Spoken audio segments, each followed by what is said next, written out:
The Lorax by Dr. Seuss.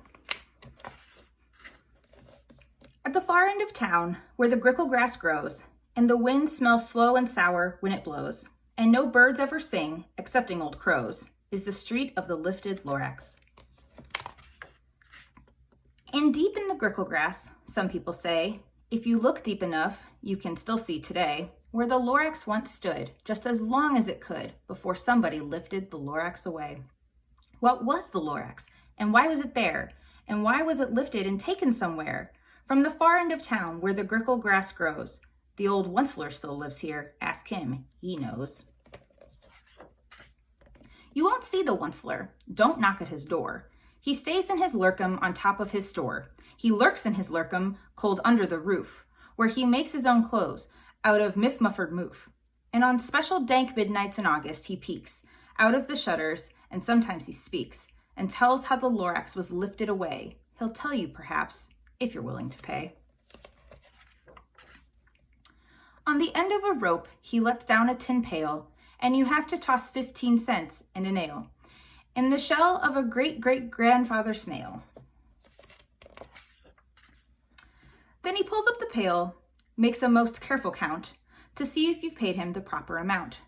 Then he hides what you've paid him away in his snub, his secret strange hole in his gruvulous glove. Then he grunts, I will call you by whisper-ma-phone, for the secrets I tell are for your ears alone. Slup! Down slups the whisper-ma-phone to your ear, and the old Onceler's whispers are not very clear.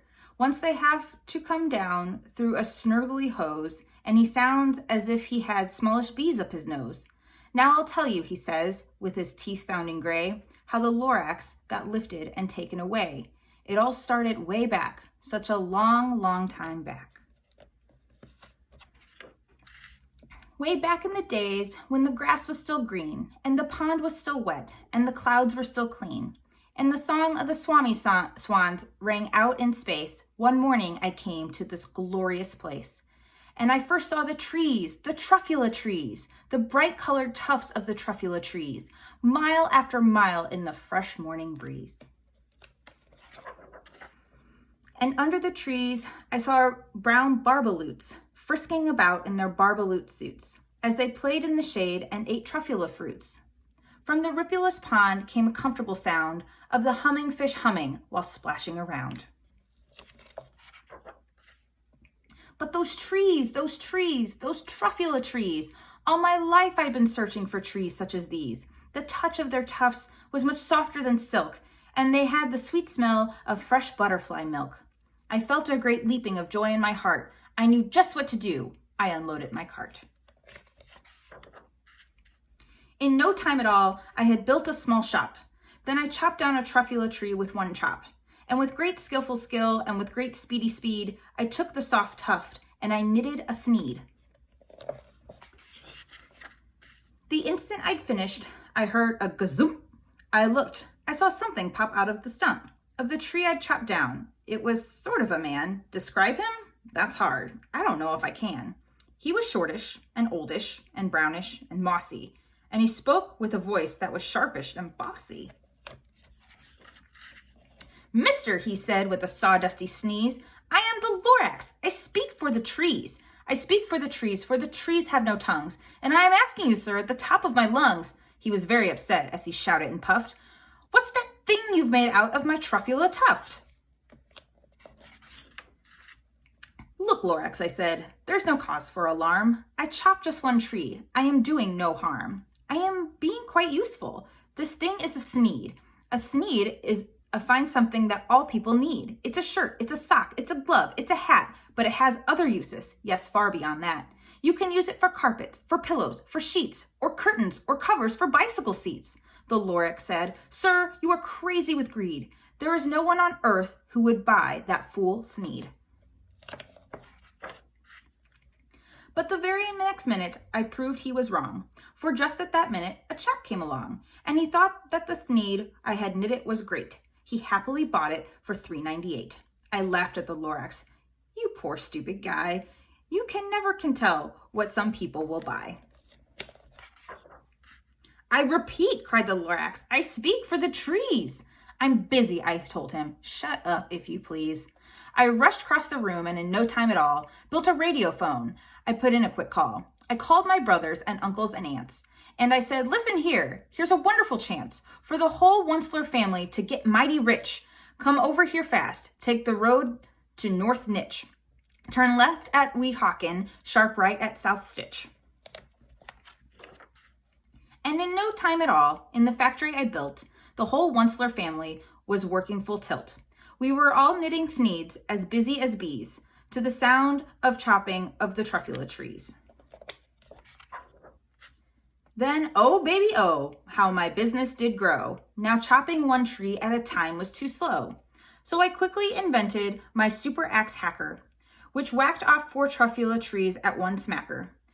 We were making thneeds 4 times as fast as before, and that Lorax, he didn't show up anymore.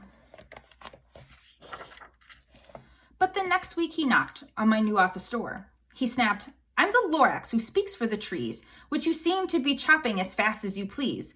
But I'm also in charge of the brown barbaloots, who played in the shades in their barbaloot suits, and happily lived eating truffula fruits. Now, thanks to your hacking my trees to the ground, there's not enough truffula fruit to go round. And my poor barbaloots are all getting the crummies because they have gas and no food in their tummies.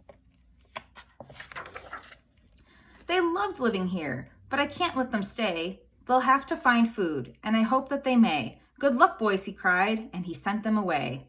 I, the Onceler, felt sad as I watched them all go, but business is business, and business must grow, regardless of crummies and tummies, you know. I meant no harm. I most truly did not. But I had to grow bigger, so bigger I got. I biggered my factory. I biggered my roads. I biggered my wagons. I biggered the loads of the thneeds I shipped out. I was shipping them forth to the south, to the east, to the west, to the north. I went right on biggering, selling more thneeds. And I biggered my money, which everyone needs. Then again he came back. I was fixing some pipes when that old nuisance Lorax came back with more gripes. I am the Lorax, he coughed and he whiffed. He sneezed and he snuffled, he snargled, he sniffed. Onceler, he cried with a crufulous croak. Onceler, you're making such smogulous smoke. My poor swami swans, why, they can't sing a note. No one can sing who has smog in their throat.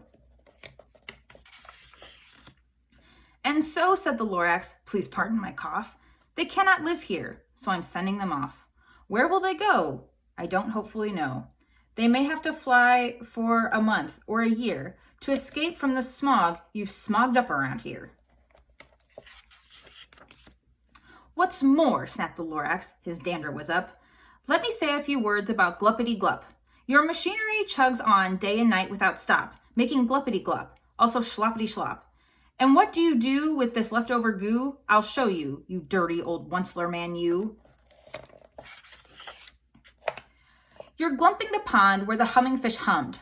No more can they hum, for their gills are all gummed. So I'm sending them off. Oh, their future is dreary. They'll walk on their fins and get woefully weary, in search of some water that isn't so smeary. And then I got mad. I got terribly mad. I yelled at the Lorax, now listen here, Dad.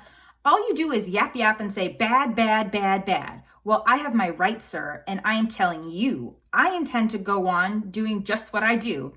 And for your information, you Lorax, I'm figuring on biggering and biggering and biggering and biggering, turning more truffula trees into thneeds, which everyone needs. And at that very moment, we heard a loud whack. From outside in the fields came a sickening smack of an axe on a tree. Then we heard the tree fall, the very last truffula tree of them all. No more trees, no more thneeds, no more work to be done. So in no time, my uncles and aunts, everyone, all waved me goodbye. They jumped into my cars and drove away under the smoke-smuggered stars. Now all that was left neath the bad-smelling sky was my big empty factory, the Lorax, and I. The Lorax said nothing, just gave me a glance, just gave me a very sad backward glance. as he lifted himself up by the seat of his pants. And I'll never forget the grim look on his face when he hoisted himself and took leave of this place, through a hole in the smog without leaving a trace. And all that the Lorax left here in this mess was a small pile of rocks with one word, unless. Whatever that meant, well, I just couldn't guess. That was long, long ago, but each day since that day, I've sat here and worried away. Through the years while my buildings have fallen apart, I've worried about it with all of my heart. But now, says the Onceler, now that you're here, the word of the Lorax seems perfectly clear. Unless someone like you cares a whole awful lot, nothing is going to get better. It's not. So, catch, calls the Onceler. He lets something fall. It's a truffula seed. It's the last one of all. You're in charge of the last of the truffula seeds, and truffula trees are what everyone needs. Plant a new truffula, treat it with care, give it clean water, and feed it fresh air. Grow a forest, protect it from axes that hack. Then the Lorax and all of his friends may come back. The end.